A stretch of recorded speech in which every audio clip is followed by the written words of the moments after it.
Corea del Norte lanza su misil de mayor alcance sobre territorio japonés. Estados Unidos y sus aliados reaccionan.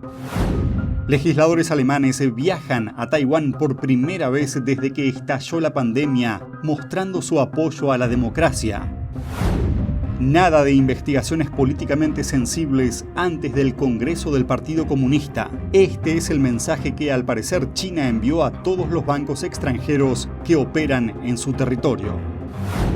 Beijing pide información delicada a diplomáticos extranjeros en Hong Kong. El régimen chino al parecer está solicitando planos de sus casas y oficinas. Y se abren más de 100 comisarías chinas que operan en todo el mundo, incluso una en Nueva York. ¿Qué significa esto y para qué sirven? Un experto nos habla sobre el tema. Bienvenidos a China en Foco, mi nombre es Julián Bertone. Algunos taiwaneses creen que una guerra con la China comunista está a la vuelta de la esquina. Pero para algunos en Japón, una amenaza similar podría estar justo encima de sus cabezas. Corea del Norte realizó el martes su prueba de misiles de mayor alcance hasta la fecha. El misil pareció sobrevolar territorio japonés antes de caer en el Océano Pacífico. Estos son los detalles. Corea del Norte realizó el martes su prueba de misiles de mayor alcance hasta la fecha, disparando un misil balístico sobre Japón por primera vez en 5 años. Los surcoreanos vieron un informe sobre el lanzamiento en una estación de tren de la capital, Seúl. El misil pareció sobrevolar el territorio japonés antes de caer en el Océano Pacífico.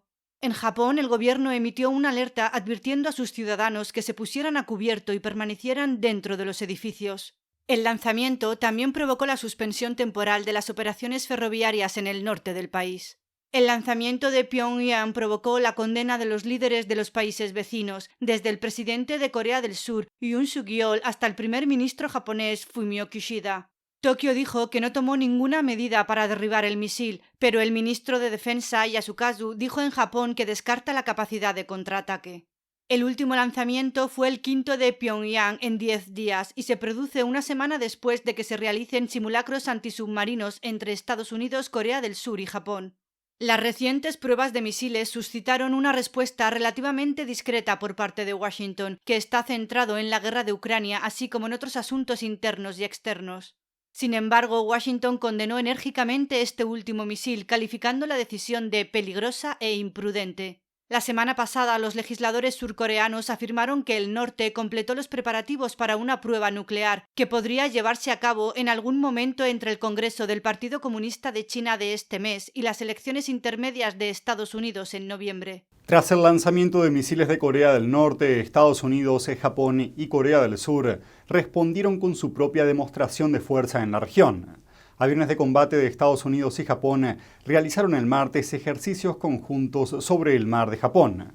En una llamada telefónica entre el presidente Biden y el primer ministro japonés Fumio Kishida, ambos líderes acordaron potenciar la disuasión inmediata y a largo plazo entre Japón y Estados Unidos sobre los lanzamientos de Corea del Norte. Aviones de guerra de Corea del Sur también despegaron en un ejercicio de bombardeo de precisión combinado con Estados Unidos y dispararon armas contra un objetivo virtual frente a la costa occidental de Corea del Sur.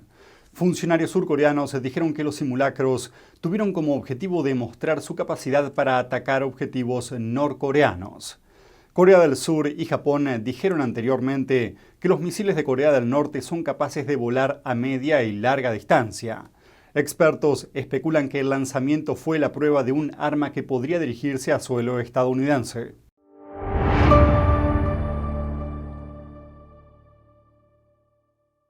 Creo que informarse de verdad es más que solo conocer los hechos, es investigar, es buscar la verdad para ser libre. ¿Quieres saber más? ¿Quieres llegar a la fuente? Venga con nosotros al Descubierto, un programa donde no solo compartimos las noticias, sino que también vemos los hechos desde diferentes ángulos y de manera imparcial. Suscríbase gratuitamente a nuestro canal Al Descubierto y usted podrá tomar una decisión informada. Lo esperamos de lunes a viernes en YouTube y en Epoch TV, 19:30 hora del Este.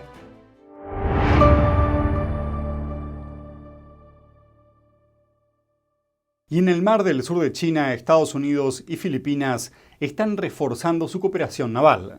Las dos naciones iniciaron el lunes ejercicios marítimos conjuntos de 2 semanas de duración como parte de los esfuerzos para contrarrestar la agresión china. Las maniobras se denominan Kamandag y se llevan a cabo frente a las costas de Filipinas. Esto es lo que sabemos. Kamandag provides an invaluable opportunity to build upon the friendship and trust between our nations, which will be key to our success together in any future mission we may be given. We must always ensure we're ready when our nations need us.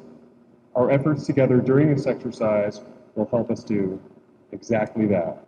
Esta es la sexta iteración de los ejercicios conjuntos anuales. Se espera que participen unos 530 marinos filipinos y 2.500 estadounidenses. Los diversos simulacros incluyen asistencia humanitaria, ejercicios con fuego real y operaciones de desembarco anfibio en diversos lugares de Filipinas. Tendrán lugar del 3 al 14 de octubre. La Fuerza de Autodefensa Terrestre de Japón y el Cuerpo de Marines de Corea del Sur observarán los ejercicios. El mes pasado, en sus primeras conversaciones cara a cara, el presidente Biden y su homólogo filipino Ferdinand Marcos se reunieron al margen de la Asamblea General de las Naciones Unidas. Subrayaron su apoyo a la libertad de navegación y de vuelo en el mar de China Meridional, en respuesta a los esfuerzos de Beijing por ejercer su influencia en la región. Alemania defenderá a Taiwán si China ataca a la isla. Eso es lo que dijo el lunes un importante legislador alemán durante un viaje a Taiwán. Alemania se levantará valientemente para ayudar y apoyar a Taiwán si se enfrenta a tales amenazas militares. Este es el comentario que el legislador alemán Klaus-Peter Wilsch hizo a la presidenta taiwanesa Tsai Ing-wen. En el Parlamento alemán dejamos en claro en varias ocasiones en los debates que nos parece inaceptable que un vecino amenace con fuerza militar para obligar a una colaboración no deseada. Wilsch es el presidente del Grupo Parlamentario de Amistad Alemania-Taiwán. Es la primera delegación parlamentaria de Alemania que visita Taiwán desde que estalló la pandemia de COVID-19 a finales de 2019. Tsai dijo que Taiwán quiere unirse a las democracias de todo el mundo. Por eso todos los países democráticos deben unirse aún más y colaborar para proteger la línea de defensa de los valores de la libertad y la democracia. Otra delegación de legisladores alemanes visitará la isla a finales de octubre. Nuevos informes sugieren que China puede estar buscando mantener cierta información en secreto y pide a los bancos que la ayuden. Supuestamente Beijing está diciendo a los bancos de inversión extranjeros que se mantengan en silencio sobre política antes de su congreso crucial del Partido Comunista. Esto según un informe del Wall Street Journal que cita fuentes anónimas. El regulador de valores de China envió un mensaje a los bancos de inversión, incluidas las sucursales chinas de JP Morgan y Goldman Sachs. Pide a los bancos que no publiquen investigaciones que puedan ser políticamente sensibles. En el pasado, las autoridades chinas advirtieron a los bancos extranjeros de manera similar antes de importantes acontecimientos políticos. La reunión clave del Partido Comunista está prevista para mediados de octubre. En ella se decidirá quién ocupará los puestos de poder en China. Se espera que el actual líder Xi Jinping se asegure un tercer mandato. NTD se puso en contacto con JP Morgan y Goldman Sachs para pedirles comentarios, pero hasta el momento no recibimos una respuesta. Diplomáticos extranjeros en Hong Kong están recibiendo una petición del régimen chino. Al parecer, se les solicita que entreguen información sobre los planos de todas sus propiedades. Y no se trata solo de los planos de sus oficinas. También se incluyen en la petición los planos de sus viviendas. Además, los funcionarios chinos también quieren conocer las condiciones de alquiler o venta. Esto según un informe del Financial Times que cita fuentes anónimas. A los diplomáticos les preocupa que China pueda utilizar la información para colocar dispositivos de escucha. Un ex cónsul general de Estados Unidos en Hong Kong dijo al Financial Times que esto puede reflejar un cambio de mentalidad. El diplomático Kurt Tong dijo que antes de los cambios de 2019 y 2020, el Ministerio de Asuntos Exteriores de China solía adoptar un enfoque minimalista y evitaba en su mayor parte el tipo de control estricto a diplomáticos que se ve en China continental, porque su objetivo era tener misiones extranjeras que pudieran operar fácilmente en Hong Kong para ayudar a China a hacer negocios con el mundo. Y agregó que ahora la mentalidad parece dar a entender que algunas misiones extranjeras no son bienvenidas. NTD se puso en contacto con los consulados generales de Estados Unidos en Hong Kong para solicitar comentarios, pero hasta el momento no recibimos respuesta.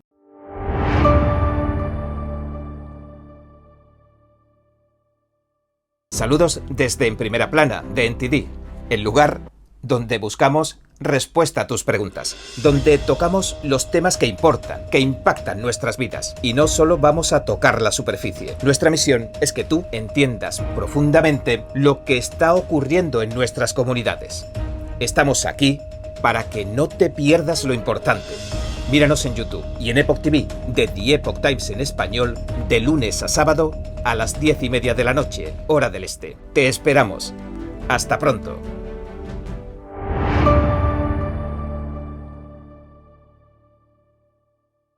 Hay más de 100 comisarías chinas repartidas por todo el mundo, incluso en Reino Unido, Canadá y hasta una en la ciudad de Nueva York. Pero ¿cuál es su objetivo? ¿Son legales? Hablamos con Frank Gaffney, vicepresidente del Comité sobre el Peligro Actual China, para saber más sobre este tema. Frank, hay informes que indican que China abrió más de 100 comisarías en el extranjero, incluyendo una en la ciudad de Nueva York y 3 en Canadá. Para comenzar, ¿qué quiere China con esto? Bueno, estos llamados centros de servicios policiales chinos en el extranjero hacen parecer que solo quieren facilitar el enlace entre la policía china y las comunidades locales de ciudadanos chinos. Principalmente, supongo, en la práctica, como francamente uno esperaría del Partido Comunista Chino, son instrumentos de alcance, y no solo de aproximación, sino que alcanzan a los individuos que buscan, ya sabes, para sacarlos de donde quiera que estén y regresarlos a casa para que sean juzgados, o quizás para forzarlos a participar en espionaje, reclutamiento, sabotaje o cualquier otra cosa que se pueda imaginar. Aunque lo más preocupante es que, según un informe de España, los defensores de la seguridad, creo que así se llaman, obligaron a unas 230.000 personas a regresar a China. Y eso por sí solo es una extraordinaria prueba de los servicios que prestan estos centros.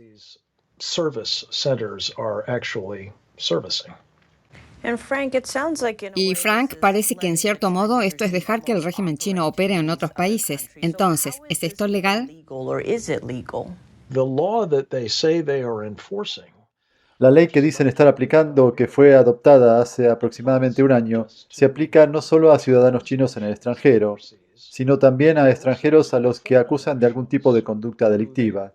Así que posiblemente estamos viendo un vehículo no solo para obligar a la gente en contra de su voluntad a regresar a China, sino tal vez obligar a extranjeros a ir allí también a sufrir cualquier destino que el Partido Comunista Chino tenga en mente para ellos, que probablemente no sea bueno. Así que yo consideraría esto, y no soy un abogado, pero consideraría que esto es completamente contrario a nuestras leyes, a nuestra constitución en este país.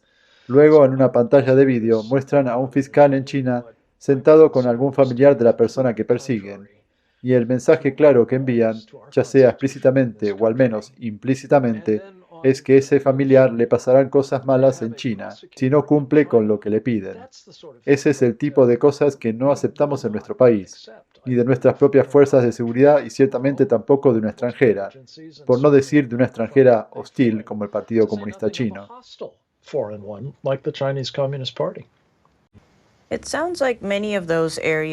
Parece que muchas de estas áreas caen bajo la amenaza de la seguridad nacional. Entonces, ¿cuáles serían algunas formas de contrarrestar esto? Hay un principio básico con el que creo que se puede empezar, que es: ¿tenemos acuerdos recíprocos con China? ¿Tenemos una base recíproca para que el FBI opere en centros de servicios de toda China? Por supuesto, la respuesta es no. Así que solo por ese motivo yo diría que estas cosas deberían cerrarse. Pero más allá de eso, creo que la pregunta es: ¿se dio algún tipo de autorización para permitir que los chinos hagan esto? Si es así, ¿sobre qué base y con qué limitaciones, si es que hay alguna? Si es así, ¿en base a qué restricciones, si es que hay alguna? ¿Se supervisa lo que están haciendo? ¿Y quién hace algún esfuerzo para proteger a las personas que pueden ser ciudadanos estadounidenses, que bien pueden haber huido del régimen comunista chino y convertirse en personas con pleno derecho a estar en este país y a tener todas las protecciones de nuestro país? ¿Qué se está haciendo al respecto? Así que creo que está la pregunta de ¿qué se sabe acerca de estas organizaciones? ¿Cuentan con el permiso de la administración Biden? Y si no, ¿qué tan rápido podemos cerrarlas? Y por cierto, Creo que deberíamos presionar a otros gobiernos para que hagan lo mismo, particularmente a Canadá, donde podremos encontrar muy fácilmente esas operaciones llegando a nuestro país si se les permite continuar. ¿Y a dónde acudiría un ciudadano preocupado para tratar de encontrar respuestas? Y si las encuentra, ¿a quién puede presionar para obtener soluciones? Personalmente creo que cada persona que se presenta a un cargo electivo en nuestro país debería ser preguntada sobre China. De hecho, hicimos lo que llamamos el brief para informar a los estadounidenses sobre lo que está pasando con China, lo que hace a su propia gente, lo que quiere hacer a la nuestra y lo que ya le está haciendo, y lo que tenemos que hacer al respecto. Se trata de una presentación de aproximadamente media hora que puede verse en ccpatwar.com. Creo que este tipo de preguntas hay que hacérselas a las personas que pretenden representarnos. Y en este sentido, Frank, ¿de qué otras formas el régimen chino libra una guerra sin restricciones contra Estados Unidos?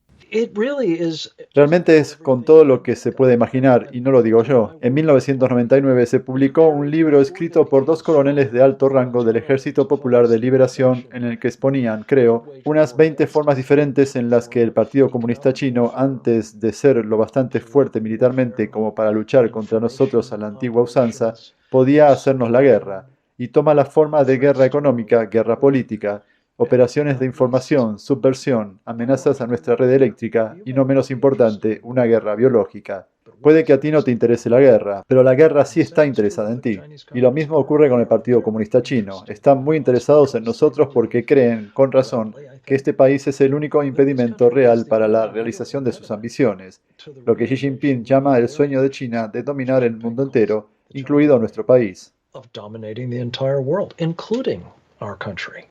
Y Frank, hablando de eso, el líder chino Xi Jinping busca su tercer mandato en el próximo 20º Congreso en China. Entonces, de cara al futuro, ¿cuáles deberían ser las prioridades de Estados Unidos a la hora de tratar con China?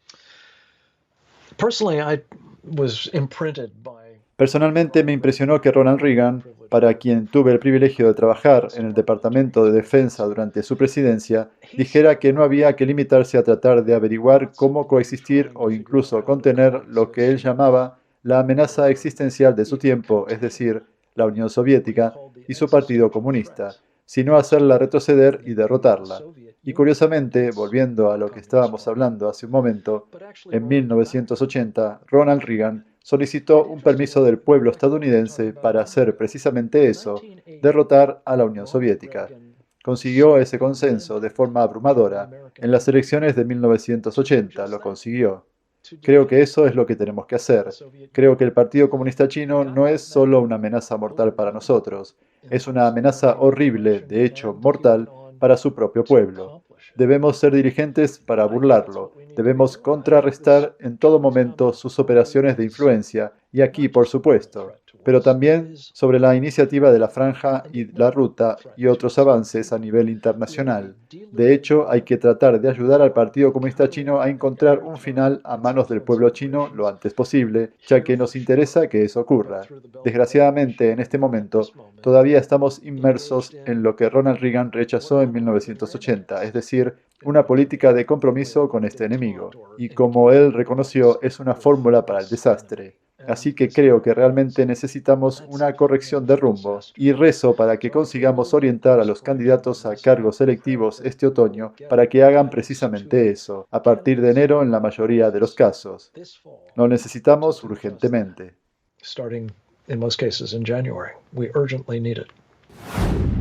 Y eso es todo por hoy en China en Foco. Gracias por acompañarnos y nos vemos mañana.